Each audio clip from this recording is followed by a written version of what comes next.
All right, we're going to start back up. So anybody walking around who wants to come back into the audience, come on down. We've got T Sportline CEO Brian Reese here. How many of you have customized your Teslas? Anyone customize their Teslas? I think they're all over there customizing them. So we're going to talk about how to safely and tastefully customize your Tesla. Brian, take it away. Okay, thanks. All right, everybody, thanks for coming to the presentation today. Looking forward to walking through some of these details. Let me start real quick with who T Sportline is. So we were founded in 2013, way back in the beginning with Tesla. And we focus on Tesla. So we make everything that's designed and engineered specifically for Teslas. And we, as T Sportline, are all Tesla owners. So very authentic products. And our mission is simple. We want to make meaningful and reliable upgrades for Teslas. In 2022, we actually started 2 more brands to serve the emerging EV space. So we also have One EV and EV Sportline, which focuses on other products like for the Rivian, for the Porsche Taycan, for Lightnings, Mach-E's, etc. So real quick about me, like I said, I'm an authentic Tesla owner. These are my 2 rides right here. I've got a Plaid and a Model Y, very similar to what we have in our booth over there today. So the first topic I want to go through is wheels and tires for Teslas. And I tried to think about what are the top 10 most important aspects about wheels and tires for Teslas. We're going to run through these today. So these are all details that are good considerations when you're thinking about aftermarket wheels or tires for upgrading your Tesla. So first, I want to talk about hub centering versus lug centering. And if you think about the wheel on the car, it centers up, it's supposed to center up on the hub of the axle. And if you have a wheel from Tesla, they center up on the hub of the axle. If you buy an aftermarket wheel, you want to get another wheel that aligns to the hub of the axle. The challenge or the risk you have in the aftermarket is a lot of people make wheels that are like general fitment. They might fit BMWs, they might fit Teslas, and they make an oversized hub because all these different vehicles have different diameter hubs. So they either expect you to use a hub ring adapter, or without the hub adapter, let the lug nuts center up the wheel. So we got a couple examples here. I don't know if you could see that real well, but the factory Tesla, you're centering the wheel on the hub right here in the middle. The generic aftermarket wheels, you might have a big hub here, and it relies on the lug nuts to center it. So what happens is they don't really center. It's not a perfect science if you're not on the hub. So the wheel might be a little bit out of round on the center, and that puts stress on lug nuts. You can break lug nuts. You can have a wheel off. So it's highly not recommended. The other thing I show in this picture is on the factory Tesla wheels, they have these little water extraction ports. So any moisture or water in there can exit from the hub. A lot of aftermarket wheels don't have those, and you end up having water collect in there, and it can corrode the hubs in the wheels. So we've got a picture here on the left and the right. This is actually just showing you from our product, from T Sportline perspective. We do the same design as Tesla. So all of our wheels are hub centric. We never do lug centering. We never use hub rings, and we also have the same water extraction ports. Okay. Lug nuts is another one. So Teslas are heavy cars. They make a lot of torque. They have regenerating brake forces on the wheels and tires. So there are forces on the wheels that are probably higher stress than you would have in a lot of other cars. And the lug nuts, you can see on the right, this is a factory Tesla lug nut. And then this is a more generic, more typical aftermarket lug nut. The one thing I want to point out is, see how big the cone is on the factory Tesla lug nut? That's actually the part that engages in the wheel. And it's quite a wide, large surface area for torquing on the wheel. When you go to some aftermarket wheels, that come with lug nuts or the generic skinny lug nuts, you can see how much smaller the contact area is. So that the force that's clamping that wheel to the hub is reduced. It's not something we recommend. So I've got up over here 3 things. One is you can use aftermarket lug nuts, but you want to get some that are designed specifically for the Tesla, so they have the right width and surface area on that flange. Then I talked about the wheel load rating. So again, the Tesla is heavy, makes a lot of torque, and there's a load rating that is recommended. There's an agency called TUV, which is in Europe. It's a European standard for safety, and they publish a load rating specification for each of the Tesla models. And I've got them listed up there.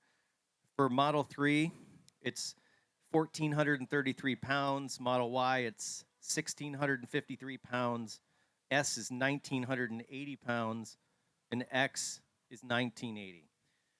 This is really a big differentiator because a lot of aftermarket wheels, in particular as you get lighter weight wheels, are designed for lighter cars.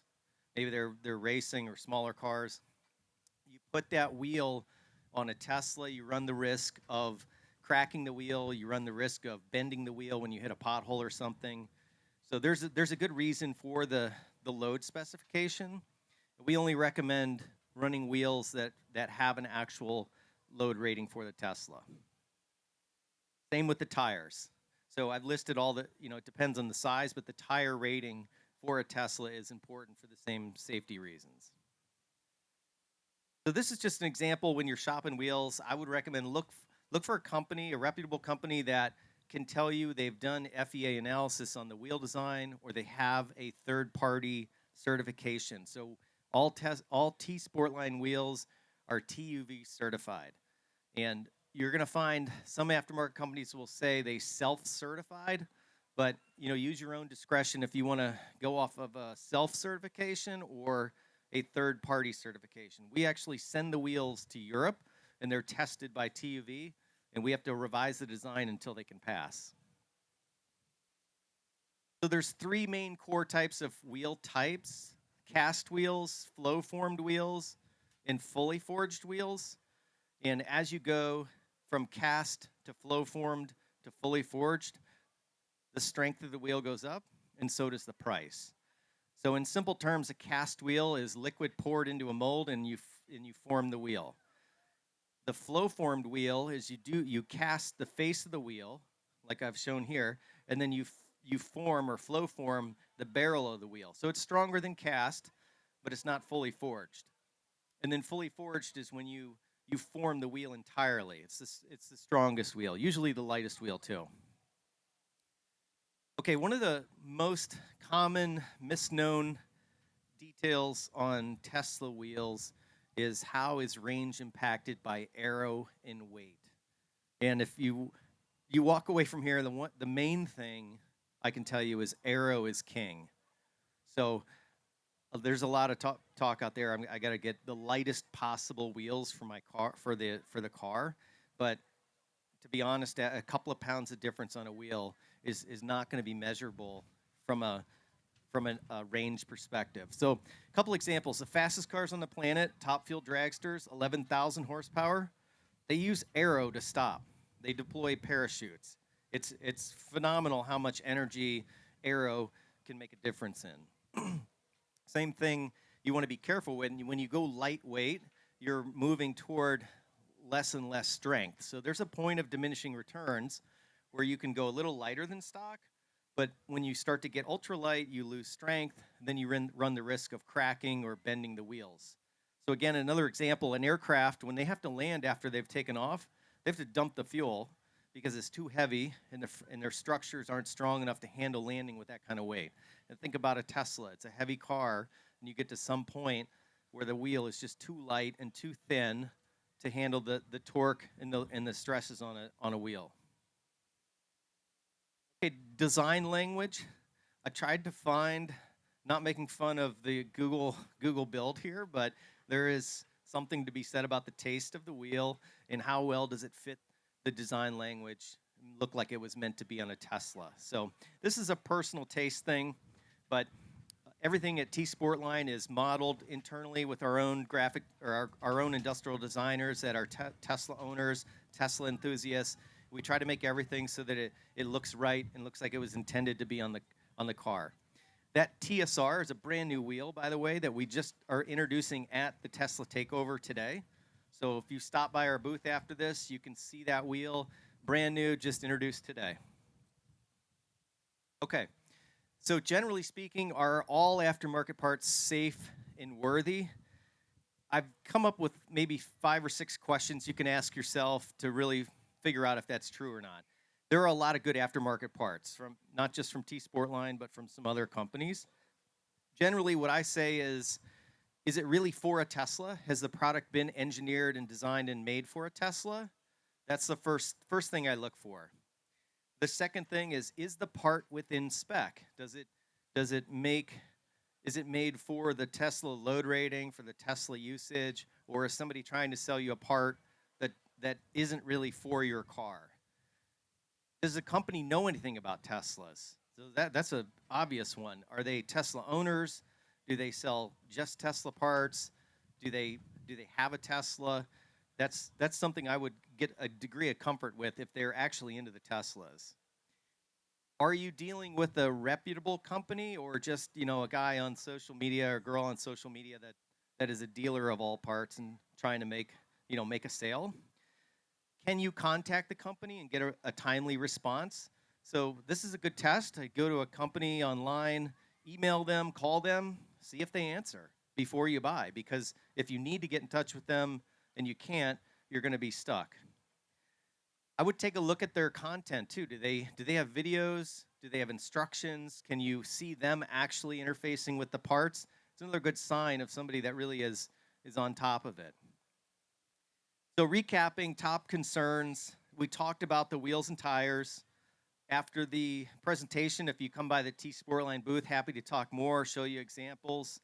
The other one I want to make example of is steering wheels or yokes.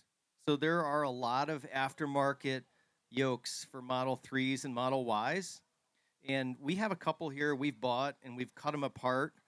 They look fine on one side, and then when you cut them apart to see what kind of frame is in them, it's very questionable. I think I've got a slide here. Yeah. So the Tesla factory steering wheel uses a 12 millimeter steel core all the way around it. Okay, and that's a NHTSA regulated structural part of the car. This is an example of an aftermarket yoke that we bought and cut open. Very thin frame with a pop rivet holding it together. So in the circumstances of an evasive move or in an accident, God forbid, something like that, you're relying on that. So I would be very cautious. These are things, if we go back, run through those top 6 questions and see if you're getting good quality parts. Then a couple of best practices. So very typically on Teslas, adding aftermarket carbon fiber accessories is awesome. A lot of people offer that stuff. I would always recommend using wax and grease remover to prep the surfaces. You want them clean. You can't have wax, you can't have polish, anything like that on the surfaces of the parts or the car, or the parts will probably not stick. And also an adhesion promoter. So these are things to help the tape actually activate. But for all Aero parts, you don't want them flying off when you're driving around. You don't want them to come loose. Lowering or lifting, again, you definitely need to get the car aligned. And then you need to recalibrate the cameras. So the ADAS, or the assisted safety measures in the Tesla, use the cameras, and that's all calibrated based on the height of the car. So after you do a lowering spring or a coilover kit, or you raise the vehicle, you need to align the tires, line the wheels, so you don't wear out the tires, and then you need to do the calibration, which just run through the settings on the screen. You can do the camera calibration at any point in time. The last thing I'll say is the PPF and rock guards or mud flaps, highly recommended. You're going to want to protect the paint on the car. These are very common. You can do anything from minor to full wraps or full coverages of PPF. but a good recommendation. Okay, so with that, I can open it up to any questions. Yes, sir.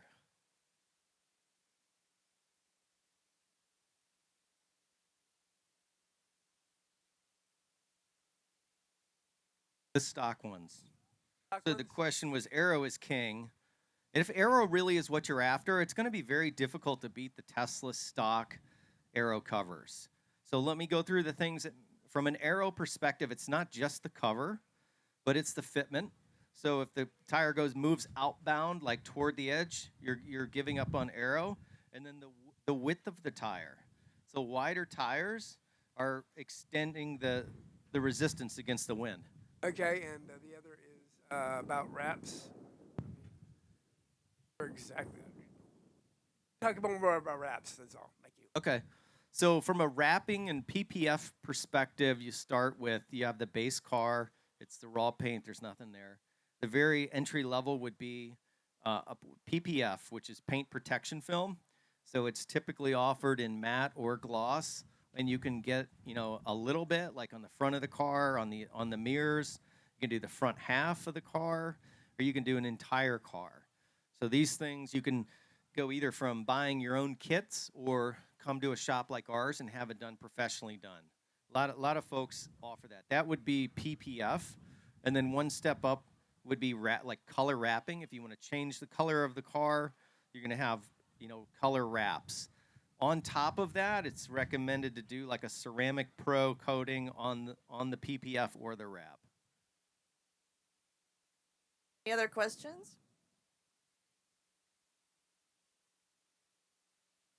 Talking about the wheels and all that, but how about the next step, the tire? Do you have a preference? Tire? Yeah, tires. Yes. So tires are in the same boat. If I go back here, from a load perspective, you got to have a tire that hits the load rating for the vehicle. And as far as whether you need foam or no foam, I would encourage you to Google that and see some third-party testing. I don't think it makes a big difference at all. I can't tell. And I would challenge anybody who could tell me they could tell. There's Google. You can look at like Car and Driver tested with foam, without foam, and from a noise and vibration perspective, couldn't tell. So from functionally speaking, it's not the end of the world if you put a tire on with no film at all. You need the TPMS. You need to keep the tire pressure up. You need a tire that's rated for the car, not so much the foam. And then as far as the width goes, that's where you're going to start to impact range. If you put a wider tire on, just think about you're increasing the surface area that faces wind all the time, or air resistance. You're going to lose range. Do you know of any common mods that end up voiding the warranty? Yeah, I am very well versed in the voiding of warranty. So there is a federal law that prohibits an OEM manufacturer from denying warranty just because of aftermarket parts. The only way your warranty can be voided is if that part specifically causes the problem. So for instance, let's say you put aftermarket wheels on. It's illegal. It's a federal law that would prohibit a manufacturer from saying, I'm not going to give you warranty on the headlights. It has nothing to do with the wheels. So the warranty issue would have to be proven specifically related to that. This is a very common challenge that vehicle owners have. And it's really, when you get down to like local dealers or different people, you're going to get different opinions. If you go to our website and you go to warranty, you can scroll down and see the Magnuson-Moss Act. It's a federal law. We kind of outline that there. SEMA, which is the Specialty Equipment Manufacturers Association, they will help you if you have issues with a local dealer, but it has to be specifically related to it. So to void warranty, like if you put aftermarket brakes on, expect that they're not going to warranty those brakes, right? They're not there. So it'd have to be something one for one like that. Okay, 2 more questions if anyone else has any. Okay.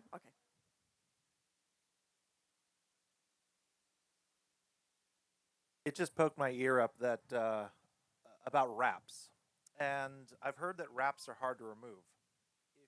If you remove it, do you end up with a bunch of adhesive problems, or has that changed over the years? No, it's a good thing they're hard to remove because you have to pull them off. But generally speaking, no, it's not like pulling a sticker off where you have a lot of adhesive. Yeah, they're not adhesive. It's more of a surface contact attachment. One more. Last question. Better make it good. Outside of the yoke, are there any modifications you would recommend people stay away from? That's a good question. So we do not advocate for any modifying of the Tesla software. I'm not interested in hacking the computer or trying to, tune up what Tesla has done. And prior to I spent 18 years of my life doing racing and performance parts for gas cars before I got into this. And we modified fuel injection and stuff like that. But the difference with Teslas is, first of all, I don't think there's much to gain.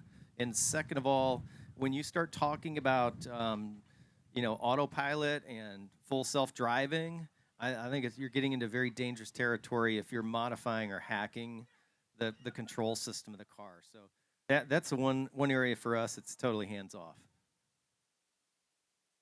All right. Thank you so much, Brian.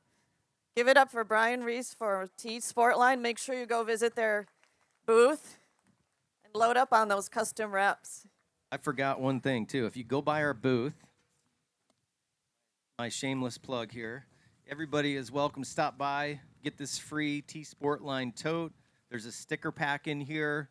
You can see Lerone up here in the front, one of our salespeople. Happy to give you guys a show special, 10% off, free shipping, free tumbler, free gloves. So come on over. Thanks, guys.